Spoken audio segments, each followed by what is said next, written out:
Welcome to the 57th episode of our podcast series for advisors considering the independent space. Today's episode is Joe Duran on what advisors need to know to succeed in a highly evolved client-centric world, a conversation with the founder and CEO of United Capital, now a Goldman Sachs Company. I'm Mindy Diamond, and this is Mindy Diamond on Independence.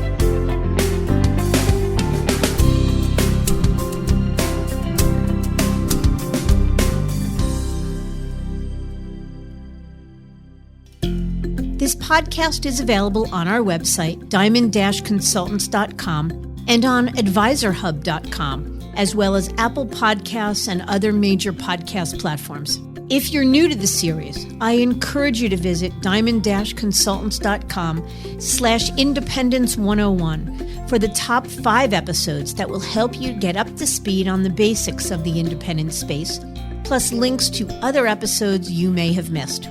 And if you're listening to this series on the Apple Podcast app, be sure to leave a star rating and review. It serves as a guide to us, as well as your colleagues in the wealth management industry who may be searching for valuable content to tune into. It's said that the most successful businesses are born of a culmination of experiences coupled with a strong entrepreneurial spirit that some are simply born with. And my guest today certainly epitomizes that description. Joe Duran rose from inauspicious beginnings in Zimbabwe, leaving home at 18 to travel the world. He landed in America, went to college, married, and started his financial career as an intern for a very small investment firm. By his late 20s, Joe became president of that firm, Centurion Capital, which he later sold to General Electric in December of 2001. An American dream realized for sure. But Joe, being Joe, didn't stop there. Although he became president of GE Private Asset Management, his entrepreneurial side wanted much more. So he left that role, went back to school, and received not one, but 2 MBAs and wrote a book, all experiences that were leading up to realizing his real desire. That is, to build a financial advisory firm that differed from others, one in which advisors focused on their clients' lives and what they wanted to accomplish rather than the money and investing it. In 2005, United Capital was born, and in 2019 was acquired by industry behemoth Goldman Sachs. It's an incredible story, one that's getting even more interesting as the firm's new chapter unfolds in a world that's very different than the one in which it was founded. I'm eager to welcome Joe to the show and for him to tell us all about what lies ahead for United Capital under the Goldman Sachs umbrella.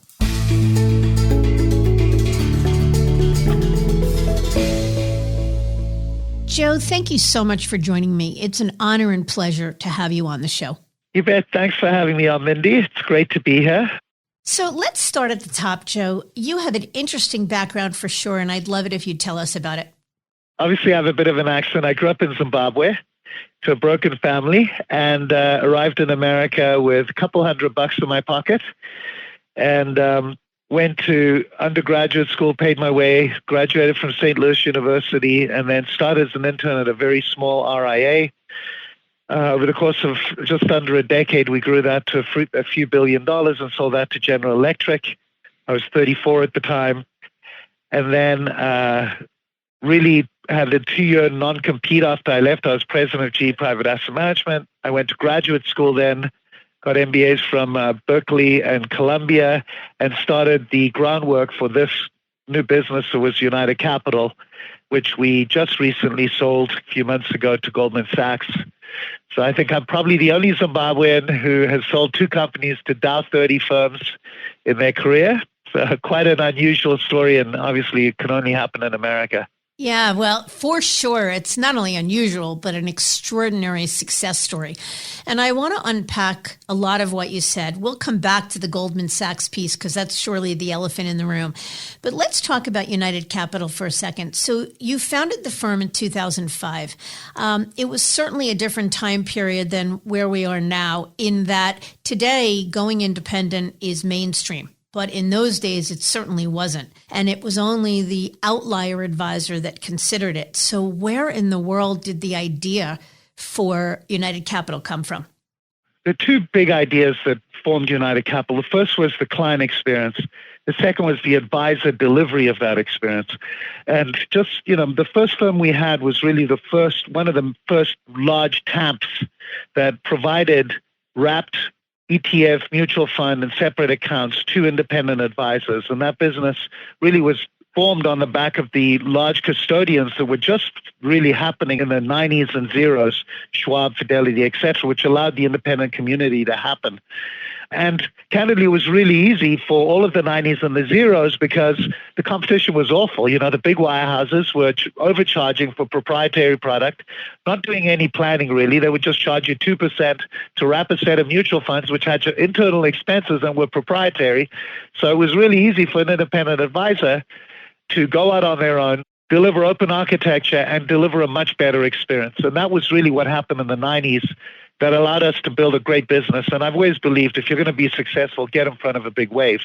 In 2005, there was actually already a reasonably large independent channel, but the brokerage firms and the big full-service firms were adapting and getting a lot smarter. They'd reduced their pricing. They were going to open architecture. And I thought two things had to be true. One, that the clients had to have a significantly better experience that went beyond simply managing money and building a financial plan. We'll talk about that in a sec. And then secondly, that you needed to provide infrastructure and scale because a lot of these independent firms did not have the capital to really do things efficiently. And while they had higher payouts, they really had none of the efficiency of being at a large firm. All very true, but still in all, there was a relatively decent-sized independent space. One, it certainly hadn't caught on amongst wirehouse advisors. And two, correct me if I'm wrong, at the time, there certainly wasn't much of a market for an independent advisor to monetize his life's work. No, definitely true. Yeah. So how much did that notion play into the launch or founding of United Capital? A lot, because, it's a fairly young industry. So what happens with every knowledge industry, whether it's accounting or legal firms, typically they start as cottage industries. You're either a big full service firm or you're in an independent lifestyle business, which is what the RIA business was in 2005. It was a lot of smallish firms all over the country. 100 to 300 million would be a large independent firm. And what I thought was, like every other service business, there would be a few large national firms that need to come out because, again, you need to have scale and efficiencies and all the rest. So I wanted to build one of the first national full-service RIAs. It was an ambitious goal at the time, and it turned out to be a good time to do that. Obviously, we went through 2007, 2008, which was not great, but it's still the overall ability to deliver because of technology. A full-service experience as a smaller firm could happen. And so size and scale started to matter, bringing capital to bear. And the thing that everyone said was you can't bring in independent firms and have them deliver a consistent, singular experience, which I think now people accept it. But when we started United Capital, what was really revolutionary at the time is I said, we're going to have a singular client experience. We're going to all be under one brand. And at the time, whether it was NFP, or any of the other acquisition firms' focus, what everyone was saying was, we're going to keep you completely alone to keep the way you were. So what was revolutionary at the time was the idea we're going to build one company with one ADV. That had not been done. And so I feel very proud of the work the team here did to build one single firm with really fantastic advisors all doing the same thing for clients, using their own abilities, but on one platform. Yeah, institutionalizing the process. So, exactly. And you're right, that was revolutionary. So I'm going to come back to that in just a second. But I have to ask you a question that was always on my mind whenever I thought about you. So how does a scrappy kid who doesn't come from a lot in Zimbabwe get the idea to come up with something that's ahead of the wave? What do you think it was in your background that sort of gave you the tools or the sense, or what was it? What was sort of the magic potion, if you will, that brought you from there to here to have built two extraordinary companies? I mean, you've done extraordinary things. I would say there are a couple of things. First, I never had anything. So I didn't have parents who gave me anything. I worked since I was 11 years old. And that forces a level of self-determination, which is very important. Second, while I am petrified of bad things happening, I have had to deal with confronting those fears my whole life.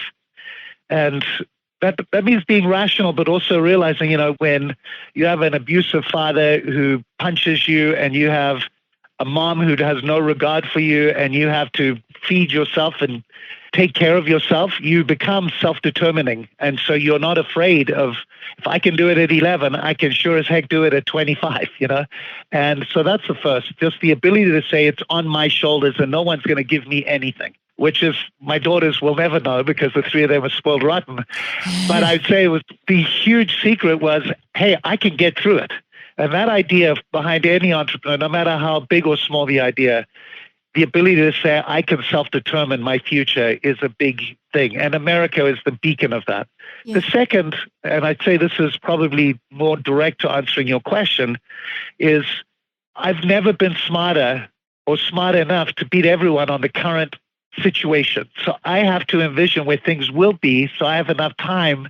So I just don't compete on the current playing field because I know I'm not as smart, I'm not as well resourced. I know there are better people out there to compete against me in the current world.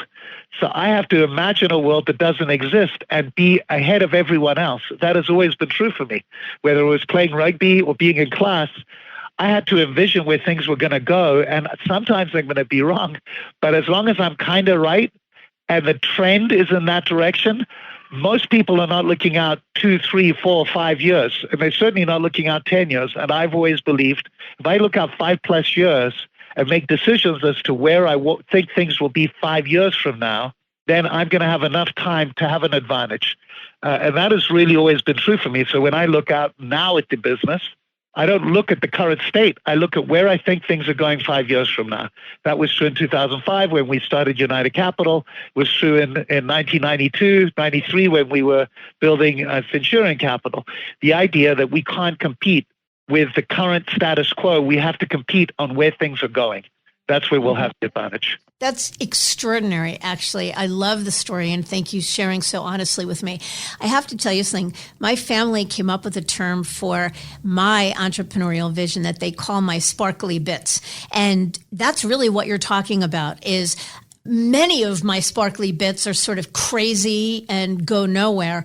But even the idea for this podcast was a sparkly bit that obviously was a good one. So I'm fascinated by your story.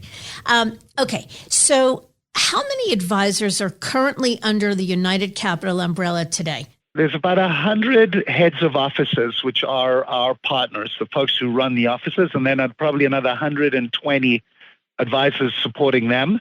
So around 200 advisors. They're quite a large, we're focusing on the top advisors, really. Yeah. So what is United Capital's value proposition to advisors? Assume someone's never heard of it before, although you have to be living under a rock for that to be the case. But what is the value proposition?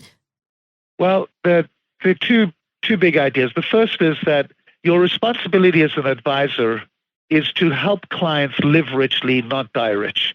I think that many advisors answer the wrong challenge. And many of them, in the old days, you were in the business to help maximize people's investments. Then they started doing planning, and it was really the goal was to help people not run out of money. And so with United Capital, I said, I want to go beyond that, and I want to help people not just not run out of money. I want them to maximize their money, to actually help them live a better life as a consequence. It seemed to me the logical evolution of what advisors should be doing.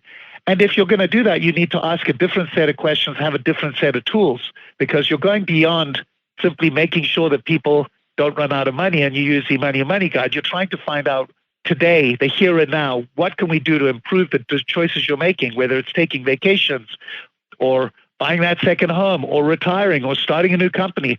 Those decisions are very different than, are you going to run out of money?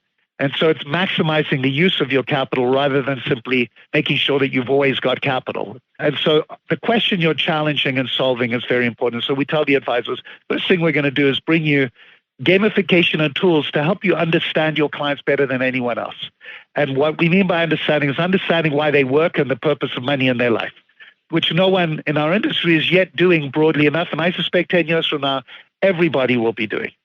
The second big thing we're doing is saying you need technology and scale so that you're practicing at the top of your license, so that you're doing the great work of meeting with clients. So we said, look, we want you to practice to the top of your license. You're a great CFP. That's what you should be doing. Let us do everything else for you. And that combination of things, a great client experience where you're solving and improving people's lives, along with technology that allows you and a team that allows you to focus on what you do really well, has meant that our advisors, when they join, have a huge surge in revenues.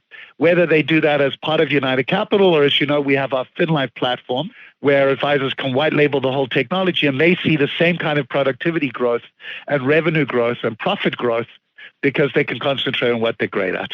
And so as the ecosystem surrounding the independent space has expanded exponentially since 2005, there are what I would imagine are many competitors for United Capital. So when United Capital was first born, we talk about a world that didn't look like it does today.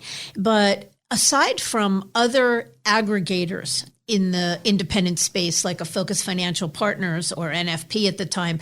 Mercer, yeah, there's so many, yeah. Right, but today you've got large RIA firms that themselves are private equity backed. You've got private equity investors. You've got clients wanting to invest in firms. So given this expanded universe of competition, first of all, what do you think of that competition in terms of United Capital versus each of them? And then what do you think about it in terms of thinking out? You say you're always thinking ahead in terms of the next 5 years. What does that look like relative to the competition? I think by selling to Goldman, we've really said we're no longer in that race. We're in a different race now. There are two things that I think are going to be the cornerstones of success over the next 10 years, and they're not acquisitions. The first is, can you get organic growth?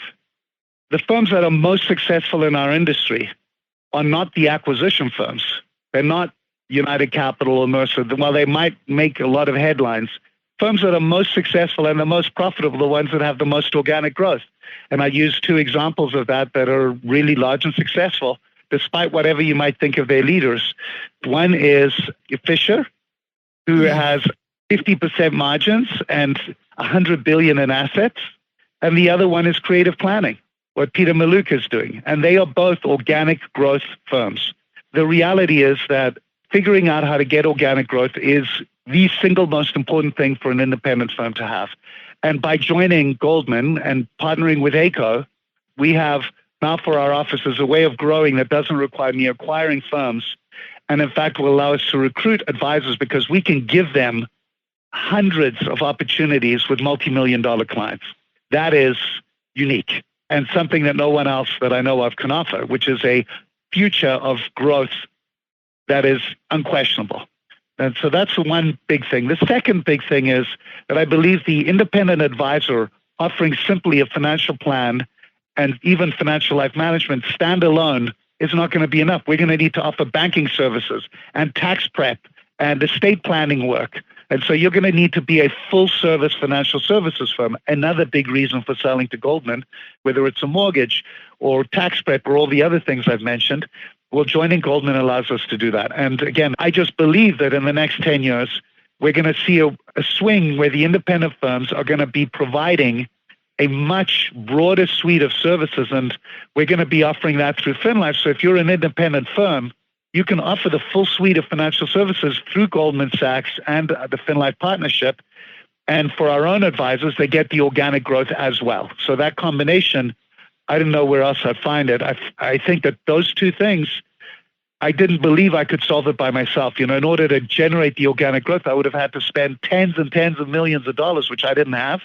It's been all of my profitability to generate a real organic growth strategy. And secondly, I didn't have the ability to actually offer banking services. And we tried to solve that for years and never succeeded. So I felt very much that those two pillars for the next 10 years are crucial to being a successful independent firm. That doesn't mean that acquisition firms won't successfully cash out, but I think it's going to be exceedingly rare. And obviously, Goldman isn't going to be acquiring another one of these in a hurry because they've acquired us. So now how many banks are going to actually acquire these large independent firms? Some of them will go public like Focus did, and some of them will end up lingering. But if you don't have organic growth, it's very hard. And so, first of all, it sounds like then the choice to sell to Goldman was your third iteration of getting ahead of the wave, the third big iteration of getting ahead of the wave, and that's extraordinary. But what was it that made the marriage to Goldman the right one? I mean, as opposed to other banks that also could have given you sort of a one-stop shopping experience. Why Goldman, I guess, is what I'm asking. Sure. Well, besides economics, there were two things that for me are non-negotiables. The first one is culture. We had a non-negotiable on who had joined United Capital, and we had a non-negotiable on who we joined. They were incredibly smart, super humble, really, really engaged, top to bottom, everyone in the organization. So culturally, our people were Goldman people.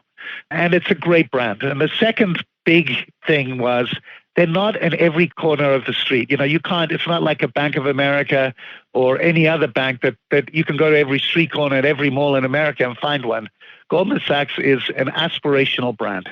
And I think the ultimate aspirational brand in the financial services industry. So to find that home for our clients and for our advisors, I couldn't imagine a better combination. And I knew that if we didn't do it now, they would be gone. They would go figure out how to solve this problem, and they wouldn't be there to acquire us 2 years from now. So really our only path, given that I couldn't imagine who else other than Goldman would be a good fit, would be to do a private equity deal and go public 3 years from now. And again, because I didn't know how it's going to get real organic growth and figure out how to do these banking services, I'm sure we would have figured it out if we had no choice. But the fact that Goldman had such cultural alignment made it work for us and solved the two biggest concerns I had for the next 10 years.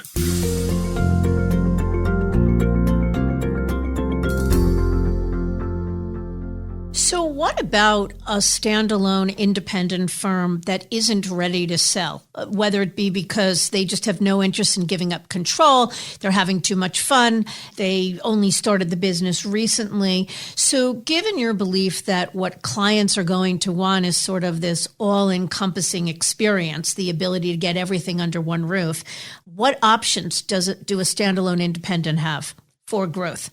Yeah, well, I'd say there are two things. First, you have to ask yourself, what problem am I solving for my clients?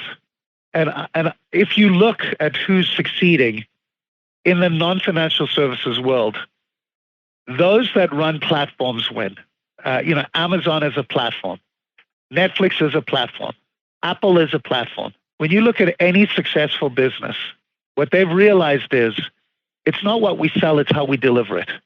That idea of how we deliver our services in a scalable, repeatable way is something too few firms spend time thinking about. But I would say the most important thing is that you deliver a client experience that is memorable on the client's terms and simplifies their life and is additive to their life and worth the money. I would say most advisors are delivering the same thing. So, you go to any advisor, you can't tell the difference between advisor A and B, C, and D. You can't tell the difference on their websites. And when you come in, the first meeting feels exactly the same, no matter which office you go to, of which advisory firm you go to.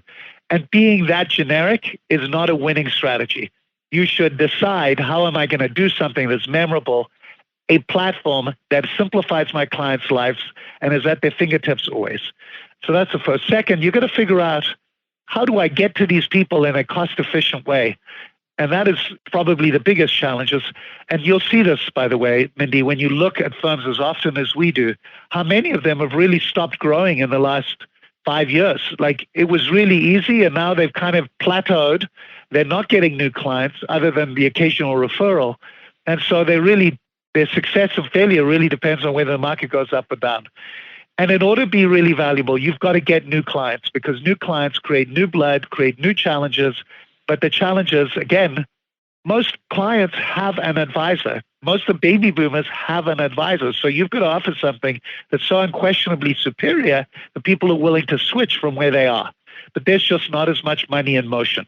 And when you don't have as much money in motion, because people are satisfied at Merrill Lynch, they're satisfied at Morgan Stanley, it becomes much tougher. It's a market share game.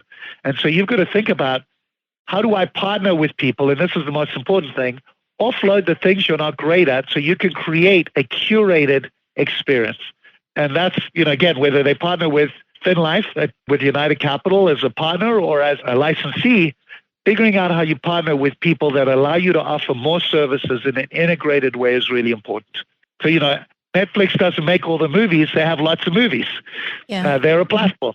So again, I just think very few firms spend enough time thinking about strategy and what should we be doing to be valid and relevant to the next wave of consumers. So let me ask you a question. You're thinking in a lot of ways, especially rewinding a little what you said about the decision to partner with Goldman because it would give your clients and advisors access to everything they needed sort of all under one roof. Flies in the face of what the value proposition of independence in general has been about. So independence in general has defined itself in the last number of years as the notion of total open architecture, that not everything best in class could possibly be under one roof, and the notion of being able to shop the street for whatever it is, whether it be investment solutions, alternatives, managers, trust capabilities, lending, insurance, whatever it is. You say partnering with a bank. So the notion of the best experience for clients comes from being able to shop the competition and create competition for price and service. So let's talk about that for a second, how sort of traditional thinking in the independent space says it's all about being able to shop the street, and you're saying yet you made the decision to do the exact opposite. No, again, because we're under one umbrella that has the solutions doesn't mean that they're the only solutions. So I'll give you an example. We have a platform that allows us to now have a lot more managers at much better pricing because Goldman has negotiated that with both alternative investors and outside money managers. So we now have a much broader set of investment alternatives for our existing clients than we did alone because Goldman's much bigger than us, has much more scale, and has an open architecture infrastructure. So that means that we end up with a lot better choices for our clients. The same is true with insurance. They've already pre-negotiated with insurance vendors at a fraction of what we would have to pay if we went independently because we're not as big. So what I'm saying is you can have one silo umbrella brand. That doesn't mean the underlying products are all created by your brand. What you have to do is have a platform that gives access to solutions. Again, using the Netflix analogy, some of it is proprietary content, but most of it is not. Most of the movies were not made by Netflix. What Netflix is a center for entertainment. And what I'm saying is that has to be true in our industry too, that you may have to become the solution. So what you're doing because of the size of a firm like Goldman is we can pre-negotiate with outside vendors and provide an integrated, seamless experience for our clients, even if a lot of the solutions are not actually Goldman solutions. Got it. And how about the role of technology? It's certainly changed how advisors work and respond to clients. So what do you think about these changes, and what about the role of technology with respect to United Capital and Goldman? Well, it is the single most important and disruptive force of our lifetime. And there's really two ways to think about technology. The first is it's changed the way we interact with the world. The average American spends 5 hours a day on their cell phone. If you're not on it, if you don't have an app, if you're not notifying your clients, if you're not using video to stay connected to them, it's very difficult to be competitive. That's the future of the world. You have to be on the mobile phone and be available 24/7 for your clients, answering their questions. That doesn't mean you have to be on the phone. It means you have to be able to provide answers to them around the clock at their discretion when they have time. So that means that technology and how we interact with the world is completely different. And the world of driving into my office and meeting twice a year, that means that for 363 days a year, you're not in front of them. You're going to lose. So technology, first and foremost, is access.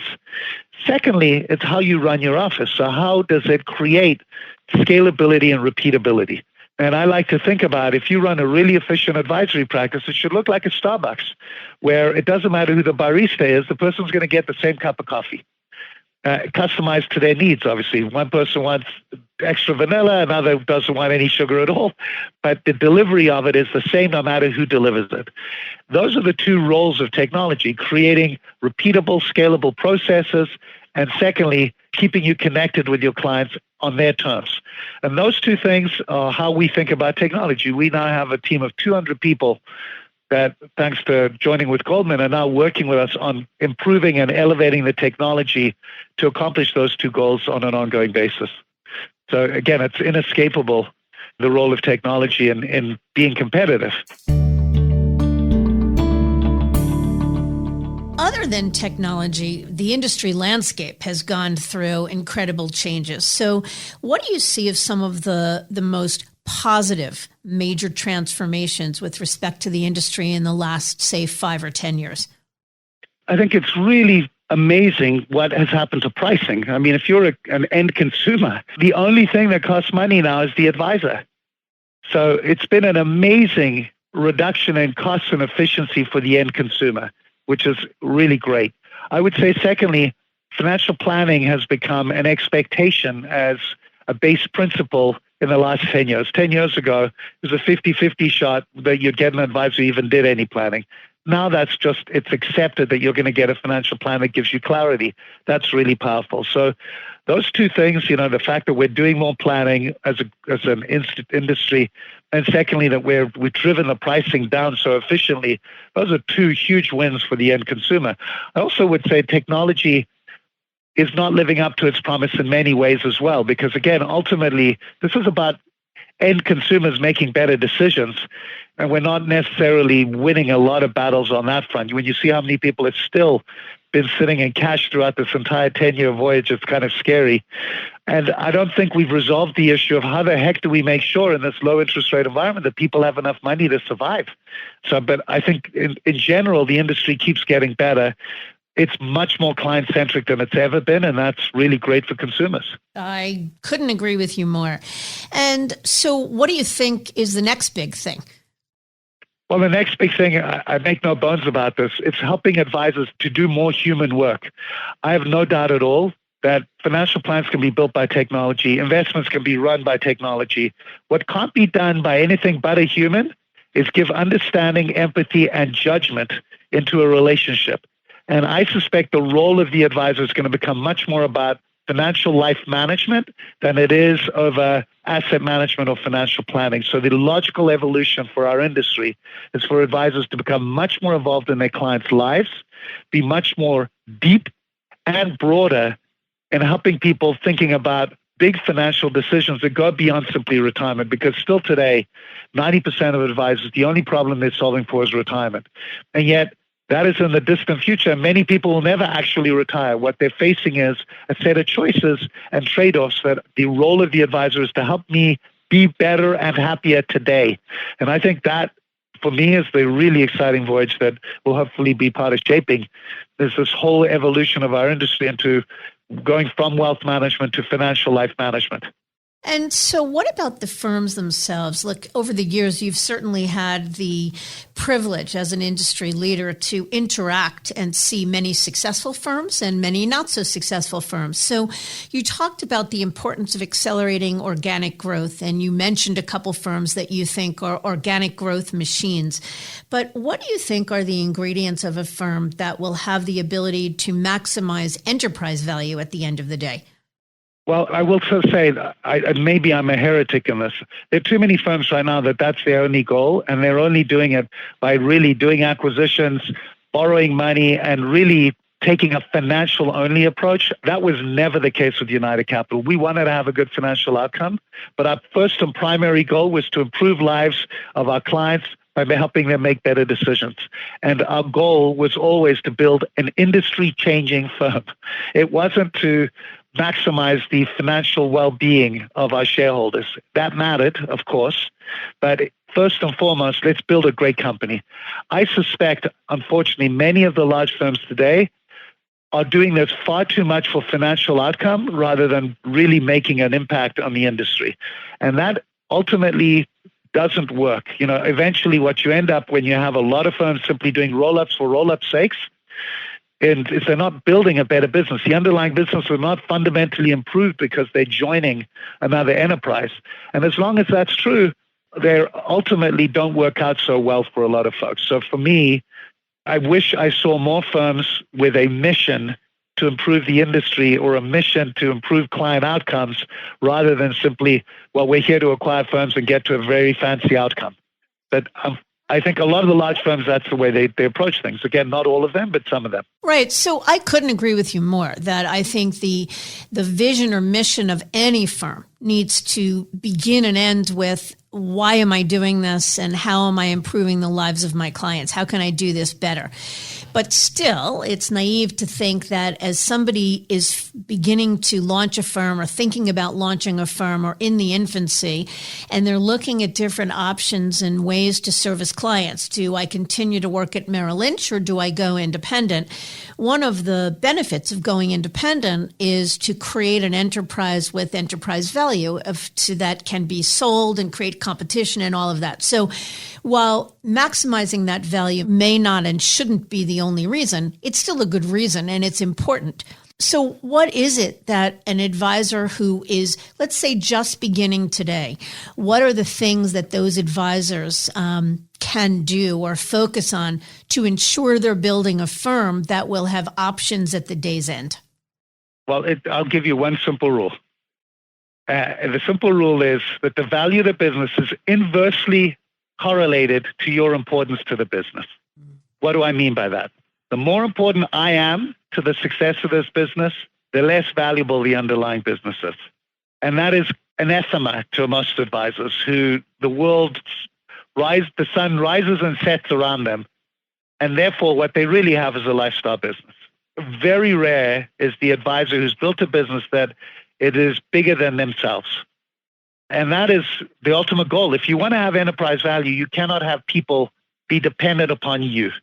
That means you have to give up decisioning. You have to outsource. You have to create a great client experience. You have to make sure that decisions get made without you, that you can trust. Now, again, most advisors will never get there. They'll simply build a good lifestyle business, hopefully make more money, which is why they're doing it as well, and do things in a way that they want. But what I find with a lot of advisors is that they still don't understand, look, in order for you to have something of value, you have to be less important to the business. Yeah. That is a bit of an anathema. I'm with you. Yeah, and because they got successful by really trafficking in their own reputations, right? That's how they got started, all of us. So that's how we started United Capital. It was the Joe Show, and in order for it to be valuable, it had to not be the Joe Show.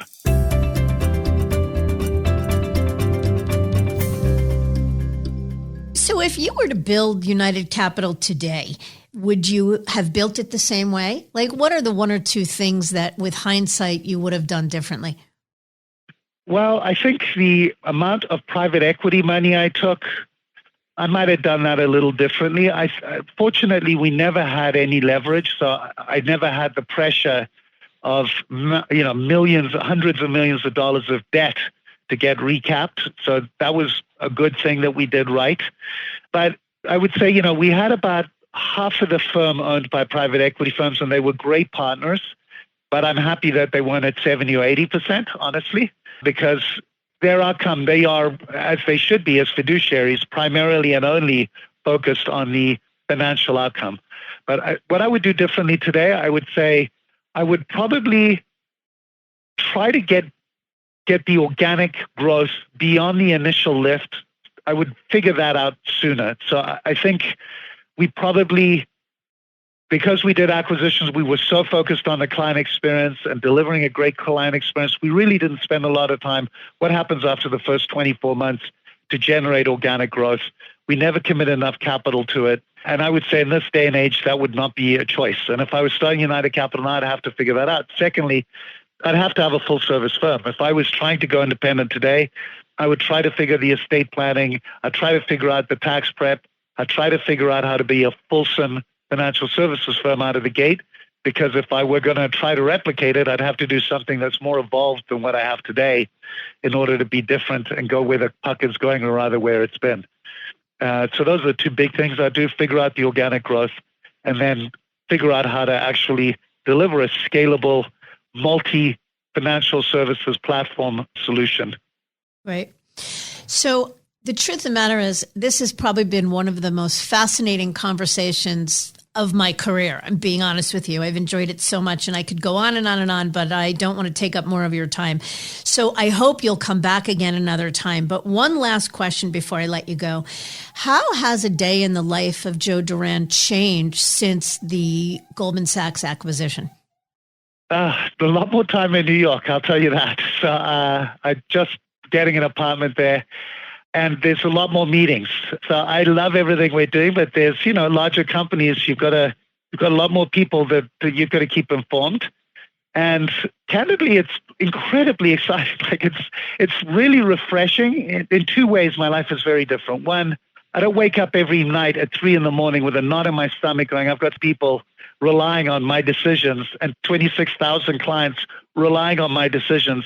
So that is a huge relief of burden that's been relieved off me. That sole responsibility that if we screw up, it's my fault, and not being there anymore is really helpful. And then the second is the opportunity is so vast with an institution this big that it opens all kinds of opportunities, and it just aren't enough hours in the day for all the things that I think we can do. So those are the two big areas, the lack of stress or the reduction of stress, and then this really exciting set of opportunities that we've got to figure out how to get it all to happen in a reasonable time frame, so prioritizing things. So I hope you'll make me a promise that as you figure things out and we fast forward a year or two, and in this evolution of you figuring things out under the Goldman umbrella, that you'll come back and tell us all about it.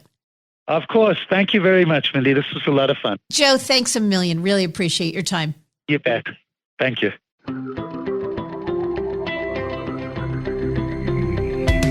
Joe's perspective on the industry is straight out of the mind of a tried and true, uber successful entrepreneur.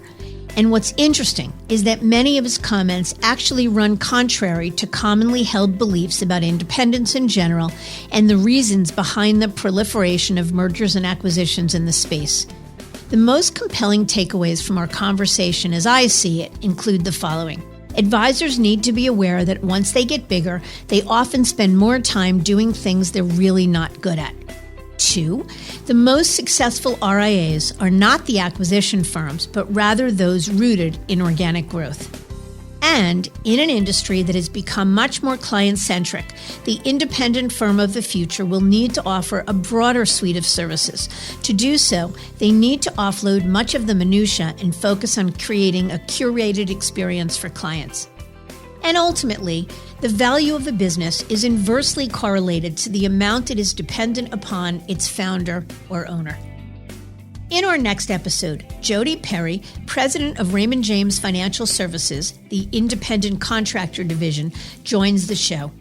As one of the top female executives in an industry defined by a lack of diversity, Jody talks about rising through the ranks of the firm, as well as what's in store for this popular landing spot for advisors seeking greater freedom and flexibility. I hope you'll join us.